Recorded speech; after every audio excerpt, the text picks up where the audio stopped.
Welcome to Vishwabharat TV. విశాఖలోని సాగర తీరంలో ఈరోజు హనుమత్ జయంతిని పురస్కరించుకుని ఇక్కడ అయోధ్య నమూనా రామాలయాన్ని ఏర్పాటు చేశారు. ప్రస్తుతం మనం రామాలయ ప్రాంగణంలోనే ఉన్నాం. సో అయోధ్య రామాలయానికి సంబంధించిన నిర్వాహకులు మనతో పాటు ఉన్నారు. వారితో మాట్లాడే ప్రయత్నం చేద్దాం. సార్ నమస్తే అండి. జై శ్రీరామ్ అండి. సో అయోధ్యలో నమూనా అంటే అయోధ్యలో ఏర్పాటు చేసిన నమూనా ఆలయాన్ని వైజాగ్లో ఇక్కడ మీరు ఏర్పాటు చేయడానికి గల కారణం ఏంటి? అయోధ్య రామ మందిరాన్ని మేము నమూనా తీసుకున్న జార్ఖండ్లో దీని ప్రదర్శన ఒక 3 రోజులు ప్రదర్శన పెట్టారండి. ప్రదర్శన పెట్టడంతో మేము అక్కడికి వెళ్ళి చూసిన తర్వాత మాకు ఇది భారతదేశం అంతా మేము ప్రదర్శన ఉంచుదామన్న ఉద్దేశంతో మేము అక్కడికి వెళ్ళి తీసుకోవడం జరిగిందండి.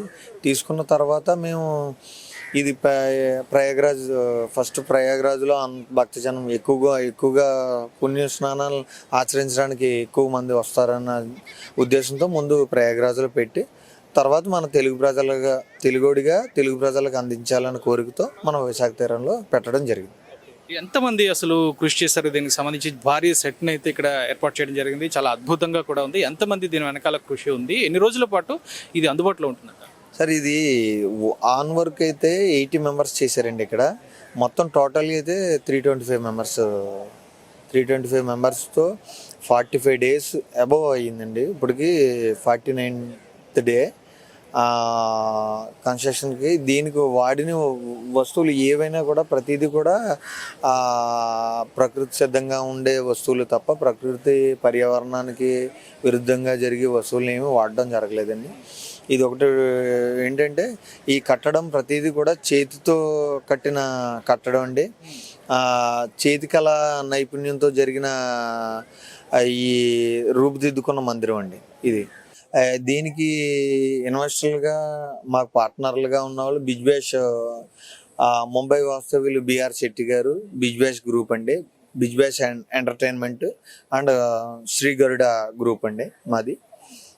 మాది వచ్చేసి ఈస్ట్ గోదావరి కాకినాడ జిల్లా అయినటువంటి తుని దగ్గర సూరవరం గ్రామం అండి మాది.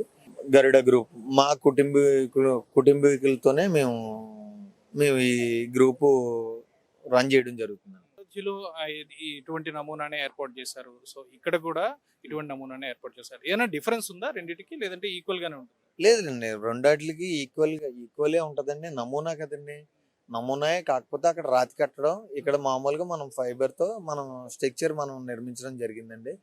అక్కడ ఎన్నైతే పిల్లర్స్ ఉంటాయో అదే పిల్లర్స్గా ఇక్కడ రూపుదిద్దుకున్నదండి. అక్కడ ఎన్నైతే ద్వారాలు ఉన్నాయో అన్ని ద్వారాలు నమూనా చూపించామండి. ప్రతిదీని మీకు విజువల్గా కనబడుతూ ఉంటుంది. దాని విధంగా మేము ఇక్కడ తీర్చిదిద్దామండి. అంటే ఇది ఎన్ని రోజుల పాటు ఇక్కడ ప్రజలకి అందుబాటులో ఉంటుంది? దీని టైమింగ్ ఎలాగా? ఏమైనా ఎంట్రీ టికెట్ ఏమైనా ఉంటుందా? ఇది ఎంట్రీ టికెట్ అంటే అందరికి అందుబాటులో ఉండే విధంగానే 50 రూపాయలు పెట్టడం జరిగిందండి. ప్రతి మధ్యతరగతి వాళ్ళు ఎవరైనా వచ్చి చూడడానికి అందుబాటులో ఉండేటట్టుగా, అయోధ్య వెళ్ళలేకుండా ఉండేవాళ్ళు కూడా ఇక్కడికి వచ్చి చూసి తరించాలన్న కోరికతో మేము 50 రూపాయలు మాత్రమే పెట్టడం జరిగిందండి. ఈ టైమింగ్స్ వచ్చేసి ఉదయం 9 నుంచి రాత్రి 10 గంటల వరకు సందర్శనార్థం ఉంచుతాం.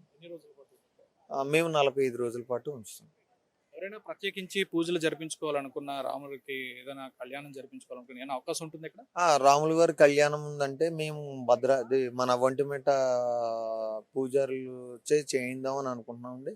ఇక్కడ ఉన్న లోపల పూజారి కూడా అయోధ్య నుంచి తీసుకొచ్చిన అతనేనండి.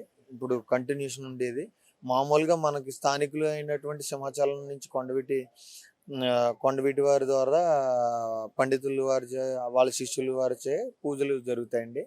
అక్కడ అయోధ్య నుంచి తీసుకొచ్చిన పంతులు గారు కూడా ఇక్కడ కంటిన్యూషన్ ఉంటున్నారండి. ఈరోజు హనుమత్ జయంతిని పురస్కరించుకుని ఇక్కడ ప్రతిష్టాపన అయితే జరిగింది. ఏ విధంగా జరిగింది మహోత్సవం? ఇక్కడ ఇప్పుడు మేము చేసింది ప్రతిష్టాపన విగ్రహ ప్రతిష్ఠ కాదండి, వాయు ప్రతిష్ఠ, జల ప్రతిష్ఠ చేయడం జరిగిందండి. ఈ జల ప్రతిష్ఠ, వాయు ప్రతిష్ఠ తాలూకా మన తిరుపతి ఆగమన శాస్త్రం ప్రకారమే జరిగిందండి. సింహాచలం అర్చకుల ద్వారా ఈ 45 రోజులు పూజలు అందుకుంటాయండి. అక్కడ అయోధ్య నుంచి తీసుకొచ్చిన పండితులచే ఇద్దరు అనుబంధంతో జరుగుతుందండి. చివరిగా చెప్పండి, ప్రజలకు ఏం చెప్తారు? ఏంటి ఇక్కడికి వచ్చి అడ్రస్ కానివ్వండి, సందర్శించడం కానీ ఏం చెప్తారు? ఇప్పుడు ఒకటే అండి, 50 మంది భక్తి జనానికి విజ్ఞప్తి ఏంటంటే, నేను నేను ప్రత్యేకంగా చేసింది అన్నది ఆ రామనామం, సనాతన ధర్మం, హిందూ ధర్మాన్ని పెంపొందించడం గురించి అనే ఒక కోరికతో నేను చేయడం జరిగిందండి. 50 మంది ప్రజలు భక్తజనం వచ్చి ఆ యొక్క రామతత్వాన్ని, ఆ యొక్క సనాతన ధర్మాన్ని పెంపొందిస్తారని నేను ఆశిస్తున్నాను.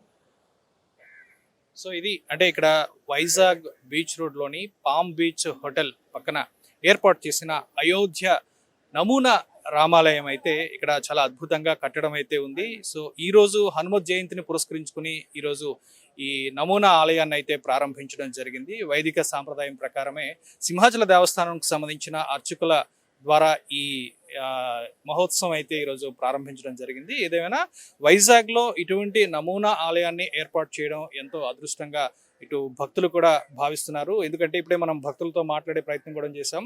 ఎవరైతే సుదూరంగా ఉన్న అయోధ్యకు వెళ్ళలేని భక్తులు ఎవరైతే ఉంటారో వారికి అదే అనుభూతిని ఇక్కడ క్లియర్ కట్గా, అంటే అక్కడ అయోధ్యని సందర్శించినట్టే ఇక్కడ కూడా భక్తులు భావిస్తున్నారు. సో భక్తులు తమ ఆనందాన్ని అయితే వ్యక్తపరుస్తున్నారు. ఈ సదవకాశాన్ని సద్వినియోగం చేసుకోవాలని చెప్పి నిర్వాహకులు కూడా కోరుతున్నారు. వీడియో జర్నలిస్ట్ రాఘవ్తో Srinivas, Vishwabharat TV, Vizag Palm Beach Hotel నుంచి.